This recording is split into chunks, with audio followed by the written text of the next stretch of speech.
Hello, dragi moji Alien imamo nazaj z vami, hi! Čudujem se, da se bliža Halloween, verjetno zaradi tega, ker se bliža Halloween in da moramo začeti početi govoriti o srhljivih stvarih in ne smeti jih pod danes in sicer najbolj zaklet predmet na svetu. A ste že kdaj videli človeka, ki je toliko navdušen nad najbolj zakletim predmetom na svetu? Vem, kva se je lani zgodilo, ampak bolj sem scrollala po social media tako in drugače, bolj mi je ven skakal ta dibuk. Židovski predmet oziroma židovski zli duh zaprto predmet, ki se imenuje, mislim, kaj je, vinska omarica. Ful sem prečna hajpala za ta video. Ampak prej gremo ta video, vas hvala zanima, kdo je nagrajen stola. Hvala za vse lepe komentarje, eni so me res očarali. Naprimer ta, pa ta. Ampak zmagala je tale punca, tako da čestitke, giveaway je zaključen, za vse ostale pa še vedno. Spodaj v vseh videih bo non-stop discount 10% off in tudi ta stol dobite za to ceno, ker je še zmeraj amazing, tako da gremo v video! Leta 2003 se naša zgodba začne in sicer moški po imenu Kevin Menis je imel svojo butično trgovinico s starinami v Portlandu. Nisem omenila, to je vse resnično, vse skupaj je resnična zgodba, oziroma po pripovedih teh ljudi. No in ta moški je zelo redno hodil na razne trge in dražbe in take in drugačne bošnjake, kjer lahko si je izboril druge zanimive stare predmete za svojo trgovinico in jih prodal naprej. V primeru je prišel na to dražbo in na dražbah so baje pogosto, nisem še bila, ampak pogosto stvari zapakirane v paketih, kjer ne moreš dobiti samo eno, ampak več stvari, ki je v temu paketu, oziroma za najvišjo ceno, ko jo postaviš, ampak samo paket lahko dobiš, ker naj bi te stvari nekako pasale skupaj. In on se je tukaj zapičil v lot 29, torej v številko paket 29. Rekel je, noter je neka skrinjica, ki mi je zanimiva, to bi jaz smel in na konci je na dražbi to izboril, torej postavil najvišjo ceno. Predmet naj bi mu dala neka mlajša ženska, ampak naj bi pripadala njeni babici, stari ženski, žideni, ker ne bi dejansko v svojem življenju preživela tudi holokaust. Mu je pa povedala takrat, ta predmet, ki je tukaj vmes ta vinska omarica, to je neka taka in potem ima vratca in tako naprej, pa noti gori grozdje narisan toliko, da veš, da je vinska omarica in je rekla, malo je scary, ker to je dibuk sicer, a ne, in njemu je kuj prebil, ker je bil on tudi žid po zelo nenavadnemu naključju in je vedel, da so jih kot otroke strašili s tem demonom dibukom, da te bo odnesel. Kot pri nas ne, če je kdo slišal za to, da te je torkla odnesla, jaz sem bila majhna in to še nekako bilo slišati, zdaj ni več, da bi bilo bolj bedanca, ampak kva bi bilo zdaj sploh. On je bil itak imel rad te stvari, rad imel stare stvari, rad imel scary stvari, rad imel stvari z zgodbami, stvar je normalno odnesel dam, jo dal v svojo klet, v klet od te butične trgovinice in lepo se je pustil, primer. V tej isti trgovinici je bila zaposlena tudi Jane, mlada, taka perspektivna, zelo pridna zaposlena, štekali so se, one da sta delala in to je bilo to good life. On je enkrat to trgovinico zapustil. Pomembna informacija je, da so bila vrata zaklenjena, torej glavna vrata za vstop v trgovino so bila zaklenjena. Njega ni bilo, ona je vrata zaklenila, ker trenutno ni bil čas za goste, za obiske, za kupce, kakorkoli, in je šla dol v klet urejati stvari. Torej samoumevno, sama je bila tam v tej celi trgovinci in v kleti. Kaj je bilo še zraven v kleti, sem rekla, ja dibuka, ne, ta škatla vinska. Je pa še ena smotana stvar, ki se je zgodila, preden je Kevin dejansko šel iz trgovine. Sicer najprej je hotel lepo odkorakati od tega predmeta, ampak ga je nekaj klicali nazaj. Imaš feeling, da ste tako kdo gleda, tako je bil isti feeling, pa dej malo še razišča, veš, in je šel on nazaj in gleda in dema, veš, pa tako zavezan, zaklenjen je bil sketno, paketna je imela ključavnico, pa ključavnica ni imela ključa, ker je že itak, da dobiš nekaj na dražbi, je ono I wanna see, a ne, jaz sem plačal za to, predvsem zaradi tega zaboja sem vzel ta paket, a ne, zdaj bom odprl in je zvijačen toliko cajta vrtal in strgal, da je ketna padla dol in končno se je zadeva odprla, ampak avtomatično, ko je on odprl ta vratca, je not zagledal nek tak mehanski sistem. Ne bi rekel v tej starmu zaboju, takmu zmahanemu, bogmu vinskemu zaboju, svetlo-zelenemu, da bo noter nekaj mehanskega in je bilo in tista mehanska stvar istočasno odprla od spod predal. In on je bil, no wow, ne, zanimiv. In pa je valjda, kaj pa noter? No, noter, kar sem jaz slišala, je imel on čudno reakcijo glede na to, kaj je bilo noter, ker mene, jaz bi se ustrajala, jaz bi bilo, no, fuck this shit, pardon izjavi, ampak da je noter šel las, pa nek ful star kelih, pa Penny je iz leta 1920, pa mini nagrobnik. Meni je bilo to, no, ne, zapri nazaj, whatever, pač, just don't. Vse, kar je imel on reakcijo, je to, aha, ja, ok, nekomu je to nekaj pomenilo, meni pač ne, ok, zdaj sem pogledal, gremo dalje. In kdo je pa prišel v stik s temu? Ja, boga Jane, nekaj je prišla dol v klet urejati stvari. Že prvo kot prvo ta klet ni bila una prijetna, svetla, moderna, ampak je bila stara, prav una primerna za scary zgodbe, en kup polic, en kup starih predmetov, ki so itak po defaultu vreten mečken creepy in pa istočasno zelo slabe, medle, meglene luči, ki so prvo kot prvo ful crkvale. Drugo kot drugo, ja, toliko crkvale, da so samo še ene 2-3 dejansko gorele. Tretje kot tretje, te luči so bile toliko visoko, da pač se ni splačalo, une dolge stropne, pa že tako, ko začnejo crkvati, je ful slaba megla luč, ne.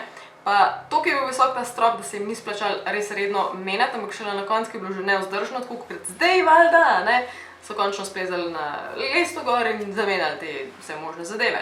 Sprehajala se je gor pa dol, opravljala je stvari in ves čas je imela ta neprijeten občutek, ampak še vedno je ta neprijeten občutek ni nikamor spodil, namreč zamotil je tudi telefon, ki je klical njen prijatelj, ki je itak vedel, da dela, načeloma ni bila njih v službi, oziroma ni imela gostov, kupcev in se je oglasila in sta nekaj časa klepetala, dokler se niso začele ful nenavadne in neprijetne stvari dogajati, tako like poltergeist scene in na drugem koncu te huge kleti se je ena stvar najprej prevrnila, ne bi bilo slišati tako, kot da bi se prevrnila metla ali nekaj dokaj še neutralno, ne preveč grozen in ona tako, okej, ni panike, klepeta naprej in pa še enkrat bum.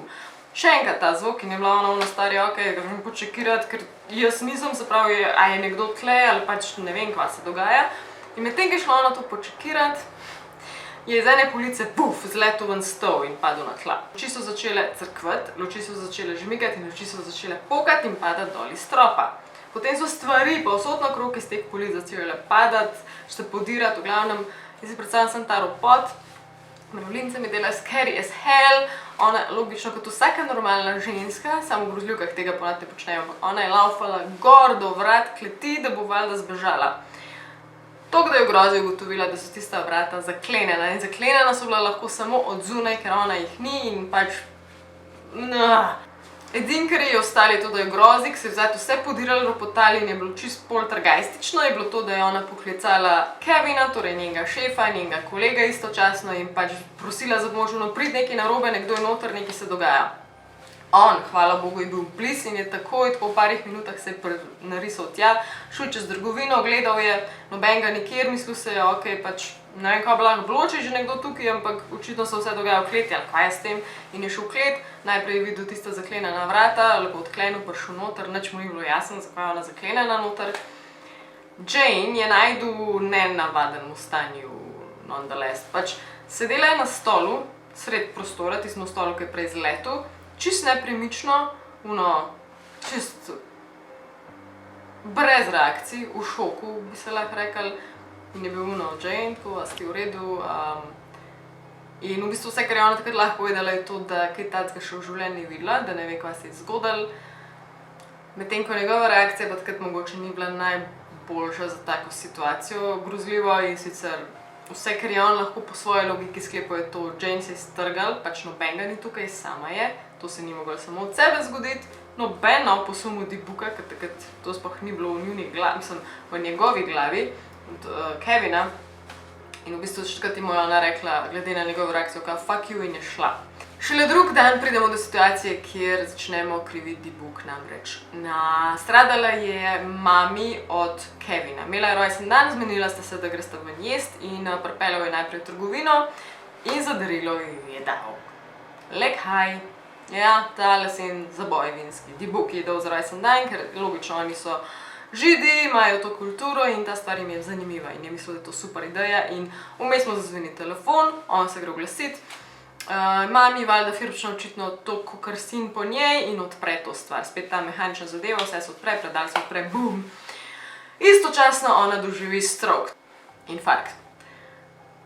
Ko je on najdu po tem klicu opravljenemu, je bilo v bistvu itak čist v infarktu, oziroma samo z očmi tako ful scary pogledovala ta zaboj, ko basically z očmi hodila pokazati, da je to freaking stvar preč, it's not okay, blablabla. Ok, od te točke naprej ima Kevin Menis na svojem sumu končno to škatlo, ampak se z njo ne ukvarja logično, ker ima mami v bolnišnici. Naslednja stvar, ki se je zgodila, je bilo, ok, nekaj bom ukrepal in se je odločila nič drugega, kot večkrat puša to škatlo, da jo lepo proda. In prodal jo je mlademu paru. Nekaj časa vse ok, vesel, da se je z njej, bo pač ena misel manj, veš, mama je okrevala. In on en dan sam zasliš gor, spet iz kleti, zasliš se vrata odprejo, pa korakov, pa spet bum, pa zaprejo. Ja, on tako, ok, grem počekirati, kaj se dogaja in pride gor, kaj najde drugega, kakor freaking isto leseno škatlo na svoji mizi prodajalne, gor je bil pa list, kjer je pisal, ta stvar ima eno zelo temačno energijo na sebi. Takrat je bilo pa zanj tudi resnično, tiskati pa še nekdo reče, pa še nekdo reče, kar naenkrat stvar rata realna, resnična in ni več hec. Škatlo je nesel domov in jo lepo bum zapakiral v eno od koliboten, ker ima shranjene nasploh stare stvari, domače stvari, ki pač ne pridejo večino časa v poštev, vse vemo, tako kot en podstrešje.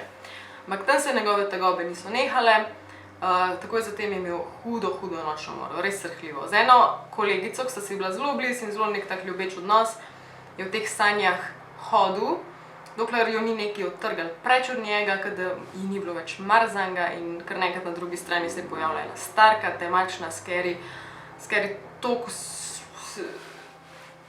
ni imela kožo na obrazu, dobesedno strgana koža z obraza in isto je začela početi njemu, začela mu je trgati dol tele kose obraza, ki je šla proti njemu in on se je zbudil iz te nočne more.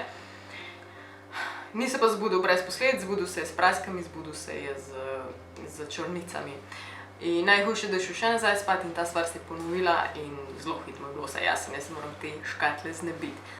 In na tej točki je Alien mama dojela, da bo ta video veliko daljši, kakor je v prvi vrsti predvidevala in se je odločila, da pride jutr ali pa pojutrišnjem part 2, da ne boste 20 minut gledali in vmes obupali. Se vidimo zelo kmalu.